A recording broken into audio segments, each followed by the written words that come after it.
Day for Pakistan, Pervez Musharraf has stepped down as head of the army. It's been one of the main demands made by the opposition in the run-up to a general election due in January. Whether it's enough is another question. Musharraf is expected to be sworn in for a new term as president tomorrow. So we're talking now with one of the main opposition figures. Benazir Bhutto is leader of the Pakistan People's Party, and she joins us on the phone from Islamabad. So Benazir Bhutto, one of your key demands is that President Musharraf leave the military. That, of course, has now been met. So what is the significance of what he's done today?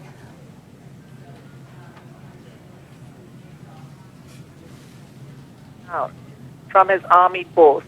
I think it also required courage on his part to do so. He has been in uniform as army chief and in the military for 43 years. So I believe today is a very significant day in Pakistan's history that offers hope of us moving on to the path of transition to democracy. It's interesting that you give him credit for taking this step. It certainly was one of your preconditions for taking part in January elections. So where do you stand on this? Are you saying today that you are prepared to end any call to boycott the January elections? Well, there are two separate issues. The holding of the office of president and military chief was blurring the distinction between civilian and military rule. So it's a good step in the direction of civilian rule, but there's still a lot more that needs to be done in terms of holding a fair, free and impartial election. We need the lifting of emergency, which still is in place. Our media has been gagged and our major television station taken off the air. We need those gags to go. We need the political prisoners to be freed. And most important of all, we need an independent election commission that can take notice of mayors who are now using their cars and government machinery to campaign for the former ruling party. They're putting up their flags and their posters, and they're using the officials of the government to do so. There's still a lot to be done as far as fair elections are concerned. So as long as emergency rule remains in place, it is your view that you will have no part of the elections in January? That's not actually what I want to say. It's a very difficult decision for us. If we boycott the election, then there will be no need to rig those elections. And most people will say, well, those elections are fair. The opposition missed the boat. They should have taken part in them. So in a sense, we have to take part in those elections. And we have to force the regime to either rig or to remove the obstacles in the path of a fair election. So right now we've decided to contest under protest while reserving the right to boycott at a later stage.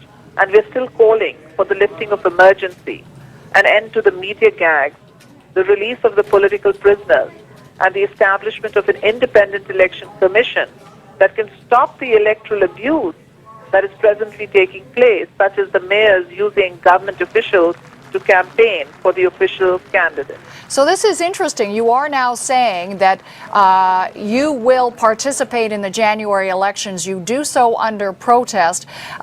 Tell me more about what it would take for you to consider working with Pervez Musharraf again. I know that at one point power sharing arrangement looked promising, then you declared that that was off once emergency rule was declared. What about now? Do you think that there is still the possibility that Musharraf may take certain steps and that you could at some point work with him? Well, the most important thing for the Pakistan People's Party right now are fair elections and a restoration of the democratic process. And as far as the issue of our negotiations with General Musharraf are concerned, there's still outstanding issues on the table that include lifting the ban on a twice-elected prime minister seeking office a third time. This ban was made by General Musharraf to keep my counterpart, Mr. Nawaz Sharif, another former prime minister, and myself out. And there's also the issue of the balance of power between the presidency and the parliament. So there's still several issues, but the most important one is democracy. Democracy can contain extremism. Dictatorship has failed to do that. And unless we have fair elections, well, people of Pakistan will be denied democracy, and they will also be under greater threat from the militants who have already taken over our northern areas and are now trying to expand into our frontier province. What kind of talks have you had with Nawaz Sharif about the kind of role that you will be playing in the January elections and how the two of you join forces as an opposition movement in your calls for free and fair elections? I've had several rounds of negotiations with Mr. Nawaz Sharif, and indeed also with other political parties, civil groups and human rights groups. And I have invited the opposition parties for a cup of tea to see whether we can discuss about a possible minimum agenda, or we can identify common goals. Right now, there are two cross currents simultaneously running in the country. It's been a year when we've had the lawyers' movement and a great emphasis on the independence of the judiciary, and there are some who feel that we should be demanding the restoration of the judges back first and then talking about elections. But it's also the year scheduled for elections, and there are others who feel that the focus has to be first on elections, and then if we have democracy, the rule of law will follow.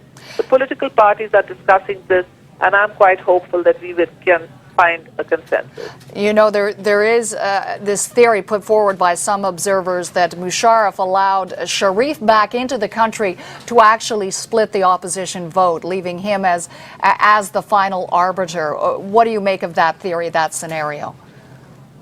Yes, I have heard that scenario, but I would like to share that a tripartite fight actually suits the Pakistan People's Party, which I lead. So in the event that the PPP is faced both by Mr. Nawaz Sharif and the former ruling party, that will give us a more attractive situation vis-a-vis winning the election. But at the same time, if Mr. Nawaz Sharif and I come to an electoral adjustment, again, our votes will go to each other, and that will suit us too. So Mr. Nawaz Sharif's return is a win-win situation for the Pakistan People's Party, as well as for the democratic process. Had he been out and we had won the election, then his party would surely have cried foul. So I'm very pleased to welcome him back to Pakistan. Benazir Bhutto, good to talk to you. Thanks so much for joining us today.